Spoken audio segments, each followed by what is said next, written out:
Chapter 228 Sakamoto Days telah rilis dengan judul Lusan, di mana Lu Xiaotang dalam mode mabuknya masih belum cukup untuk bisa mengalahkan polisi pembunuh bayaran. Begitupun Heisuke yang telah terkapar dengan kondisi yang mengenaskan. Sebelum saya lanjut, siapa tahu ada yang senang dengan konten sejarah. Bantu subscribe channel sejarahku ya minasan, linknya ada di deskripsi. Tertulis pada panel awal, niat membunuh dari polisi misterius itu telah meledak. Diawali dari polisi pembunuh bayaran yang berjalan mendekati Lu Xiaotang dan Nenek Mia.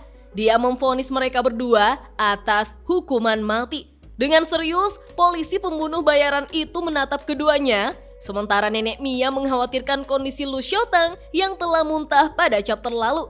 Sembari mencari alkohol di sakunya, Lu Xiaotang meminta Nenek Mia untuk tidak meremehkannya. Lagi pula, Lu Xiaotang masih punya mode tinju mabuk.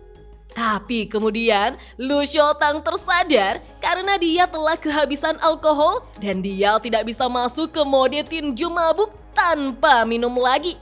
Ketika Lu Xiaotang sibuk dengan pikirannya sendiri, saat itulah polisi pembunuh bayaran mulai menerjang Lu Xiaotang dengan tombaknya. Tetapi Lu Xiaotang berhasil menghindar. Sayangnya, tali sepatu Lu Xiaotang menyangkut di tombak polisi pembunuh bayaran itu, sehingga dia dengan mudahnya dibalik dan langsung ditembak kepalanya. Untung saja, Nenek Mia dengan cepat bergerak untuk melindungi kepala Lu Xiaotang, meskipun harus mengorbankan kakinya yang terkena tembakan. Lu Xiaotang lantas kena mental ketika melihat Nenek Mia berkorban untuk melindunginya, walaupun merasa kesakitan. Dia pun meminta maaf karena dirinya Nenek Mia jadi terluka. Nenek Mia pun berusaha menghentikan pendarahan dengan memegangi kaki kanannya dan menegur Lu Xiaotang untuk tidak melepaskan pandangannya dari musuhnya itu. Dasar bodoh! Lalu dengan serius Nenek Mia menyuruh Lu Xiaotang untuk segera lari karena kondisi Nenek Mia sekarang di mana Lu Xiaotang tidak akan mampu mengalahkannya seorang diri. Lu Xiaotang yang menangis lantas menerima serangan lagi dari polisi yang mendorong Lu Xiaotang menggunakan tombaknya. Hasilnya, Lu Xiaotang kini terlempar ke atas. Menurut polisi pembunuh bayaran itu, tidak ada penjahat yang pernah lepas dari tangannya. Lu Xiaotang yang kini mendarat di atas tiang besi penunjuk jalan, lalu berpikir, apa yang harus kulakukan? Kalau saja aku punya alkohol, aku bisa menjatuhkannya dengan tinju mabukku. Haruskah aku lari ke rest area dan minum sedikit?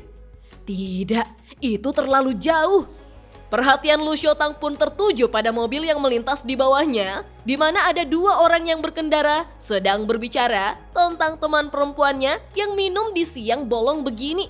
Perempuan yang memegangi alkohol mengaku sebagai seorang pecandu alkohol. Jadi pada dasarnya, jauh di dalam dirinya, dia sudah seperti orang tua. Lu Xiaotang dengan nekat melompati mobil tersebut untuk merebut alkohol yang dipegang oleh perempuan di dalam mobil.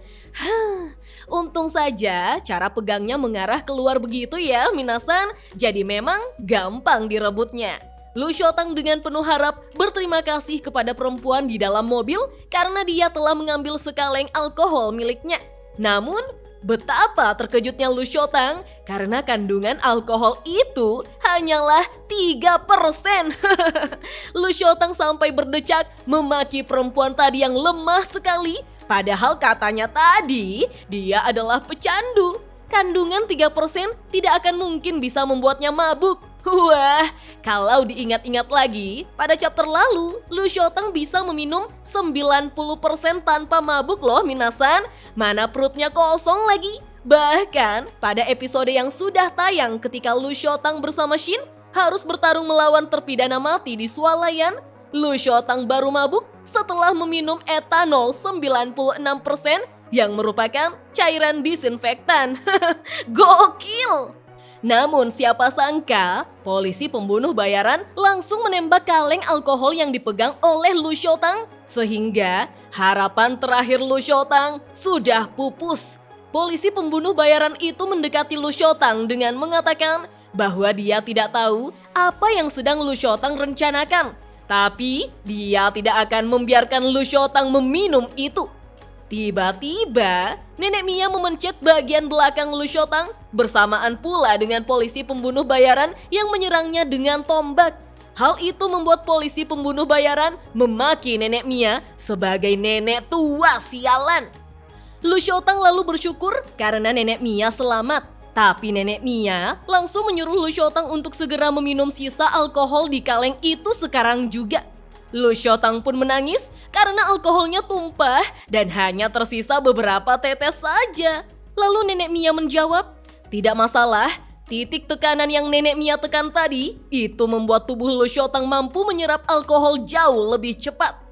Ketika beberapa tetes saja alkohol telah masuk ke mulut Lu Xiaotang, dia pun mulai beraksi dengan menginjak tombak polisi pembunuh bayaran itu sampai meretakan jalanan. Lu Xiaotang dalam mode mabuknya pun tersenyum menyeramkan, memaki polisi pembunuh bayaran itu sebagai bajingan yang berani-beraninya menantang dirinya. Lu Xiaotang lantas mematahkan gagang tombak tersebut dan menusukkannya di lutut polisi pembunuh bayaran.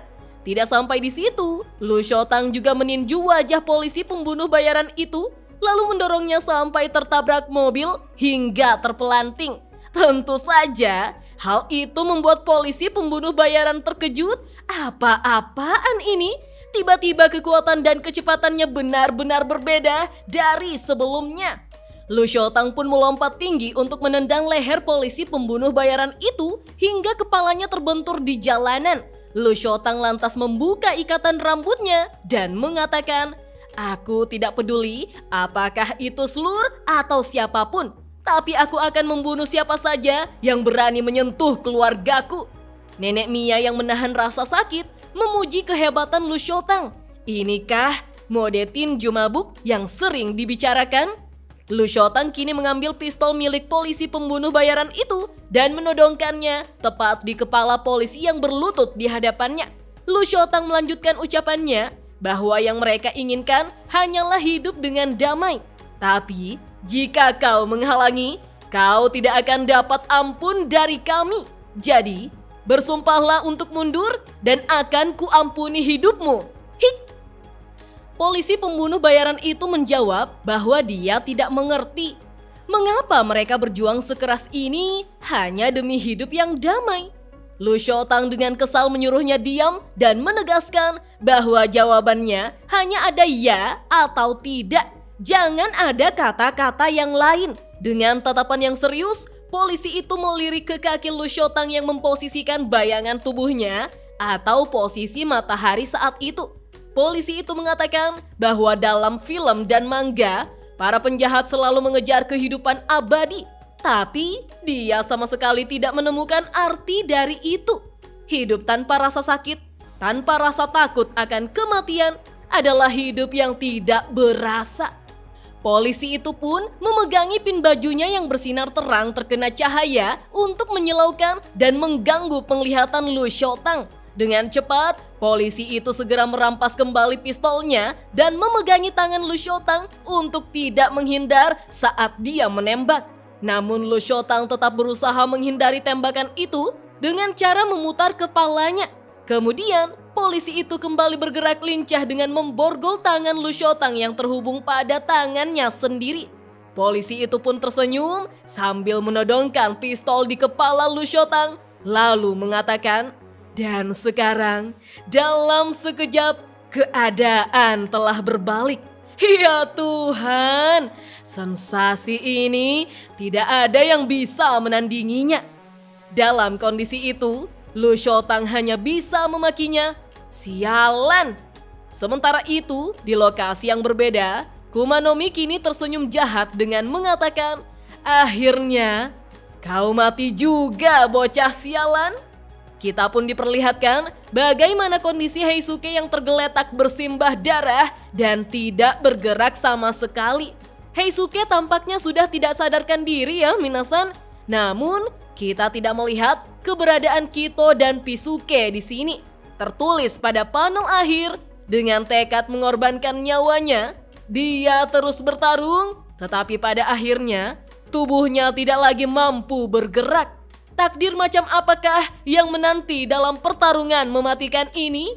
Dan chapter 228 Sakamoto Days pun berakhir sampai di sini minasan. Wah, apakah Heisuke benar-benar mati? Lalu, bagaimanakah cara Lu Shotang dapat keluar dari kondisi yang tidak menguntungkannya itu? Akankah ada bala bantuan yang datang? Atau justru Kito sudah memulai pengejarannya lagi? Kalau menurut minasan, bagaimana? Kita lanjut ngobrol yuk di kolom komentar. Oke deh, sampai di sini dulu ya. Dah.